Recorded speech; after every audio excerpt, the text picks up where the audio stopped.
por los que me han apoyado, gracias a mi mamá, a mi papá, a mi tía Piedad, a mis amigos de mi barrio, a todo el mundo que me apoyó. Es una emoción muy grande, o sea, no me lo puedo entender aquí. No me lo puedo creer que un video se volvió viral y me volví famosa. Fui a grabar un día una casa de una amiga que se llama Dori Mercado, que le agradezco todos los días a ella por sacarme la fama.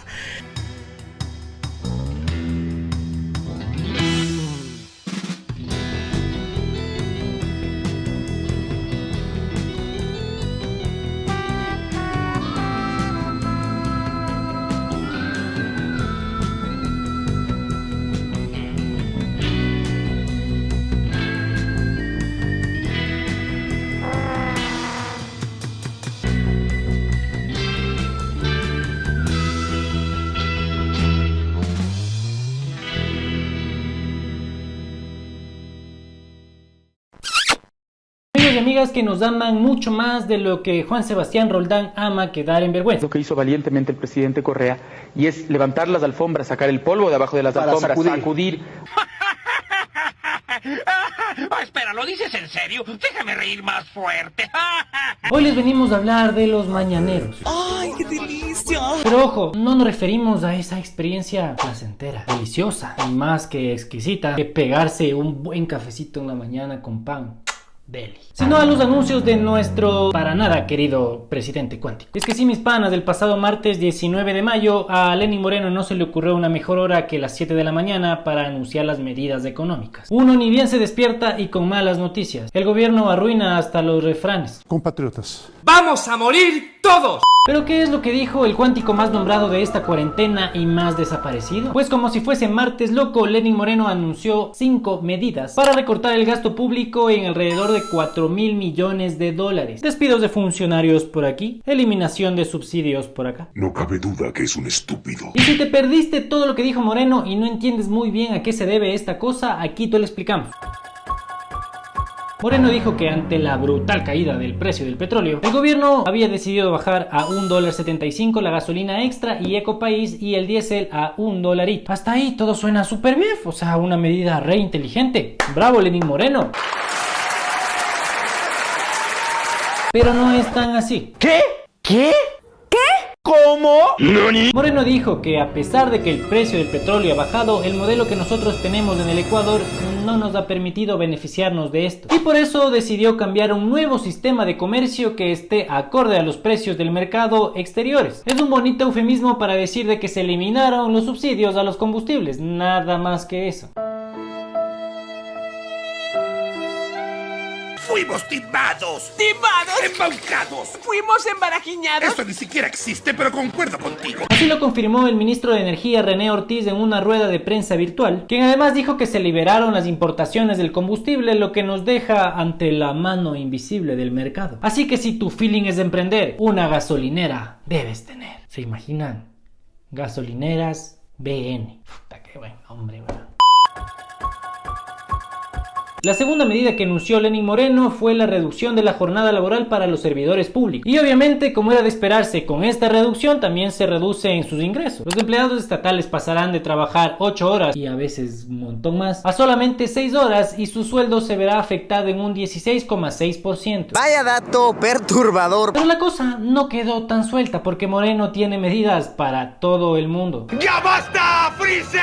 Y así es como otra medida inteligente de nuestro presidente inteligente se decidió reducir 1 hora a los maestros y con esto un 8,33% de su salario. Sí, reducir el sueldo a los maestros en plena pandemia. ¡Qué buena idea! ¿A quién se le ocurrió? O sea, el perro de Lenín Moreno, bro. Y esperen, que el problema no acaba ahí, porque alrededor de 50.000 docentes, sí, 50.000 docentes no habían cobrado su sueldo de abril hasta el 22 de mayo. O sea, es como la lógica del gobierno. Primero no te pago, luego te bajo el sueldo. maravillosa jugada. Puta, o sea, ideas millonarias, brother. ¡Eres un monstruo, Rick! ¡Eres como Hitler! Pero al menos Hitler se preocupaba por Alemania. Quienes están exentos de estas medidas son la policía y las fuerzas armadas y el personal de salud, porque obviamente estamos en pandemia, crisis sanitaria y sería tonto despedir a personal del ministerio. No, esperen, ¿cómo? ¿Cómo que se despidió personal del Ministerio de Salud?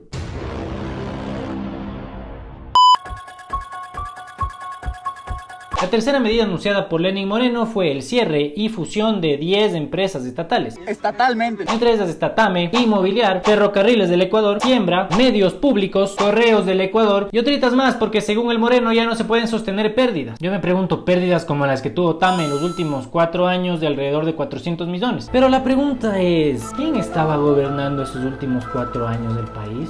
No me creería si te lo dijera. Alrededor de este tema existen un montón de preocupaciones, porque es de conocimiento público que para cerrar una empresa o liquidarla se debe despedir a todo el personal. Habrá otra ola de despidos aparte de los 150.000 despedidos que ya hay. Lo sabemos, empleado público que mire este programa, seguramente tu reacción a diario cuando escuchas a Moreno es esta. ¿Qué he hecho yo para ganarme este desprecio? Es que no lo sé, quiero una explicación. El problema de estas empresas, como dijo Marianita de Jesús, son los gobiernos y sus administraciones, pues 8 de estas 10 empresas registran un saldo negativo de 10,8 millones de dólares en lo que va del año hasta marzo del 2020. De todas ellas, la que peor le va es a TAME, que suma alrededor de 400 millones en los últimos 4 o 5 años. Las malas administraciones y la politización en el manejo de la aerolínea motivaron a que hasta el día de hoy no puedan cobrar una deuda de 40 millones de dólares al gobierno de Venezuela, o a que se llegara a pagar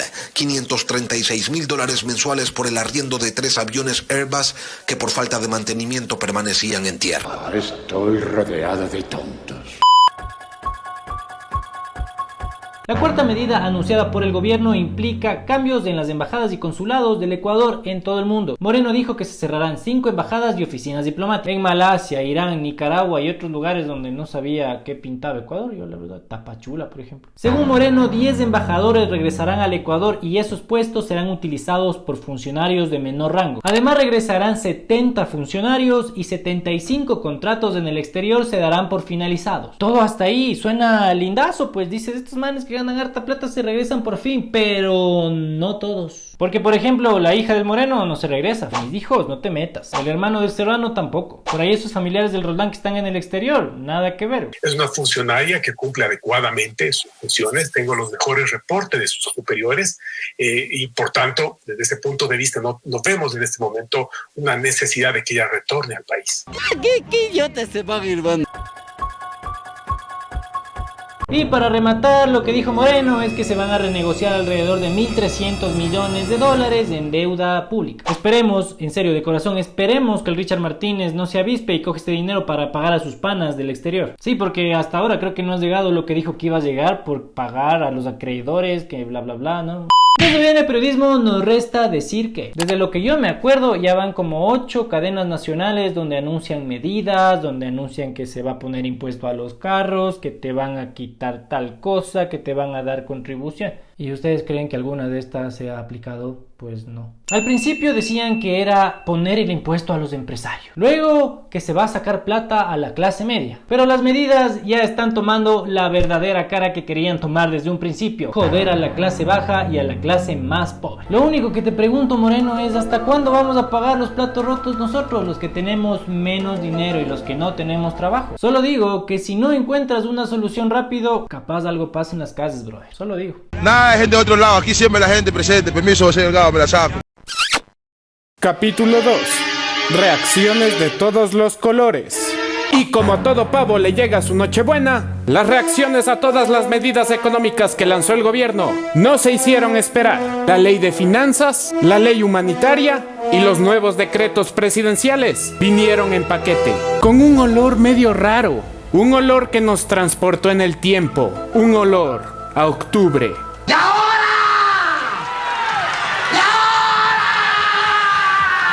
Por un lado se encuentran las reacciones sobre el cuerpo de leyes aprobadas, que las tildan de inconstitucionales. Eso tiene sentido para mí. Por ejemplo, el Frente Unitario de Trabajadores dijo que presentará una demanda de inconstitucionalidad a la Corte Nacional de Justicia, misma corte que llamará al gobierno a una audiencia para que cuenten cómo así querían recortar el presupuesto de la educación superior. Es otra historia de la vida real. En Twitter se volvió tendencia el paquetazo de Moreno. Y no fue nada sexual. Hasta el momento, los que están planeando acciones para el 25 de mayo son el FUT, la UNE, la Confederación Nacional de Servidores Públicos, grupos universitarios como la FEWE y de ley trabajadores que fueron despedidos, muchos con miserables indemnizaciones. ¿Sí o qué? Florícolas del Ecuador o café de la A ti te digo. Ojalá solo fuera una película. Las reflexiones en torno a las medidas de Moreno y a las leyes tienen varias lecturas. Varios economistas comentaron que esta crisis cae en los sectores más vulnerables. Pero a las grandes empresas solo 500 grandes empresas ecuatorianas adeudan al fisco más de 1.490 millones de dólares. Ese dinerito es mucho más de lo que nos ha prestado el FMI hasta ahora. ¿Qué? ¿Cómo? Este gobierno, como el anterior, perdonaron intereses de deuda y a nosotros nos dicen que pongamos el hombro. Otros economistas afirman que son medidas necesarias. Patrañas. Porque por sentido común, no hay plata, no hay liquidez ni inversión extranjera. Por ende hay que apretar el pantalón. Ya saben lo que siempre se dice.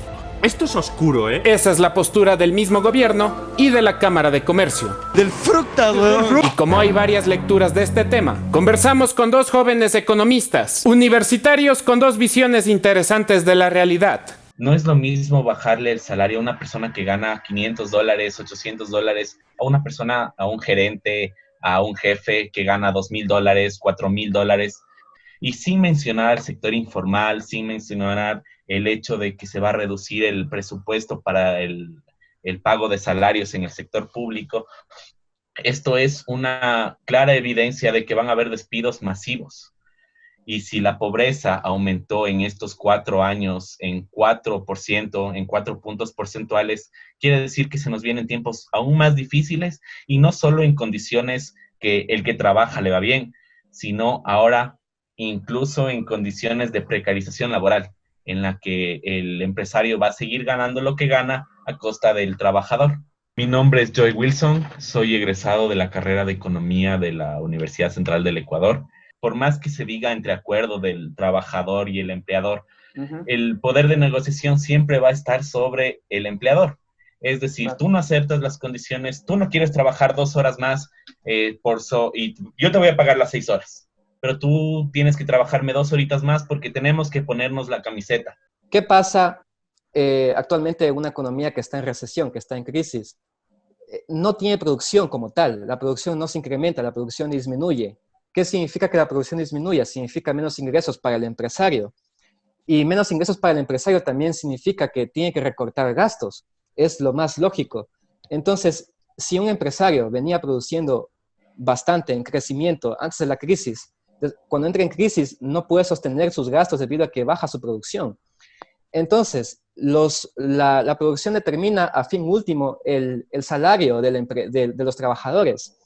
Como tal, podemos hacer esta relación, producción, salarios, y el salario se convierte también en un precio. Entonces, a nivel macroeconómico, baja la producción, entonces también se tiene que ajustar de alguna forma lo que son los salarios. Mi nombre es Jesús Zambrano, soy estudiante de la Universidad Central del Ecuador de la Facultad de Economía, estudio Economía. Si es que no tenemos dinero actualmente, si es que un empresario no tiene dinero actualmente, no puede mantener el mismo nivel de salarios.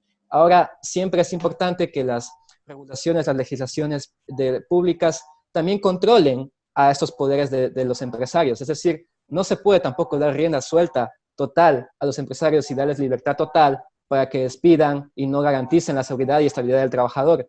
Eso también se tiene que regular y es básicamente lo que se ha venido haciendo desde el siglo pasado, es decir, regular el capitalismo, regular sus mercados privados también con instituciones públicas que digan, ok, esto sí, esto no. Sabemos que los protagonistas de esta crisis son las ONGs, los mercados, el gobierno y la ciudadanía. ¿Puede el mercado tomar la batuta en esta crisis? Creo que la pregunta que nos debemos hacer es si la empresa privada, no si está en la capacidad, sino si quiere hacerlo. Si moralmente es capaz de llevar a cabo una situación así. Creo que la respuesta, aunque nos suene chocante, es un poco obvia.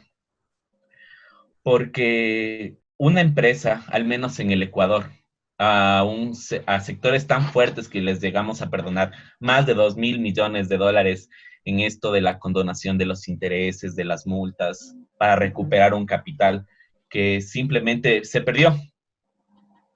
Entonces yo pienso que en ese sentido las empresas si pudieran estar a la capacidad, no lo harían. Los grandes grupos económicos podría establecerse un rubro para su aportación.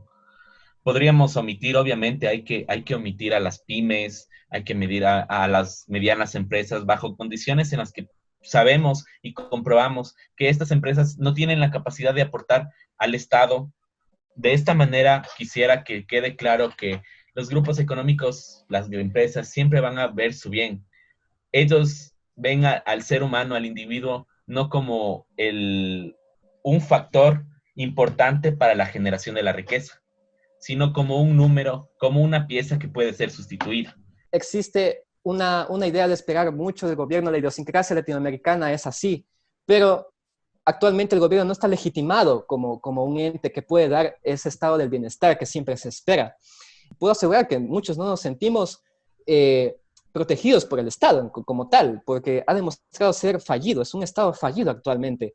Así que, en última instancia, ¿quién tiene el poder para solventar esta misma crisis? Es el mercado.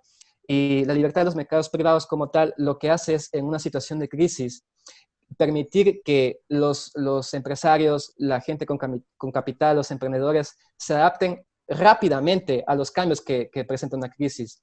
Los capitales que están ociosos ahorita mismo, que no se están invirtiendo en nada porque se detuvo abruptamente la producción, la economía, se van a destinar con una mayor libertad económica a lo que son las necesidades que van surgiendo, que son urgentes en este momento. Hay un debate muy interesante el día de hoy: subir la curva de producción y bajar la curva del COVID. Dos curvas que nos quitan el sueño, como Erika Vélez en Cuaderno Escolar. Pero más allá de las diferentes opiniones, nuestros entrevistados coinciden en que no hay receta para salir de la crisis. Desde mi punto de vista, y es que el futuro es oscuro. No podemos augurar que después de que pase la pandemia va a ser todo como era antes. No va a ser así. Cualquier persona podría estar de acuerdo con esta opinión. Nunca hemos detenido la economía a propósito, nunca hemos detenido la producción a propósito, y es paradójico porque lo hemos hecho por un virus tan diminuto. El futuro es muy oscuro. Yo pienso que se van a replantear muchas cosas, sobre todo desde el poder político, desde el poder económico. La ciencia también es importante, es fundamental. Así que, en resumen, mis dos protagonistas de esta crisis o post-crisis que vaya a suceder después, va a ser el mercado y la ciencia como entes. En vista de la situación en la que estamos y bajo nuestros gobernantes, no me queda más que decir que lo que se nos viene es sumamente complicado. Y lo único que me queda a mí como joven economista es hablar como joven y decir que hay que hacer algo para cambiar el modelo. Si no cambiamos el modelo, si no cambiamos esta orientación hacia el pueblo y no hacia los grandes grupos económicos, no nos espera más que pobreza, desigualdad, aumentar este índice de ricos y pobres para que el 1% de los ricos viva a costa del 99% de los pobres. Entonces tenemos que ir disminuyendo esas brechas. ¿Y cómo lo podemos hacer? A través de estos espacios, a través de la protesta. El panorama económico es totalmente incierto, es totalmente sombrío, negativo, si se sigue bajo estas condiciones. Roldán dice que se respetarán las protestas, siempre y cuando estén en el marco de la ley, pero afirma que cualquier contagio mayoritario será responsabilidad de quienes convoquen las manifestaciones. No amenace, Roldán. ¿Ya sancionaron a quienes permitieron el partido de fútbol? Dicen que lo que se ve no se pregunta, mijo. Desde BN Periodismo nos resta decir que un sentimiento de rechazo crece. Parece que están preparando fechas y horas para otro octubre.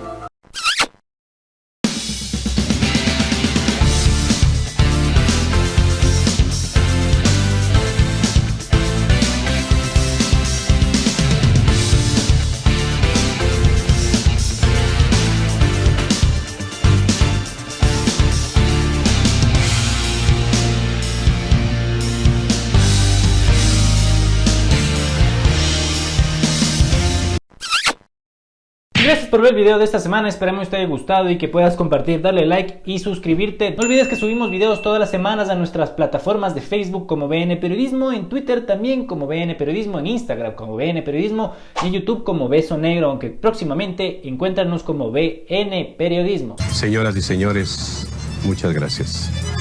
Que te lleve el diablo.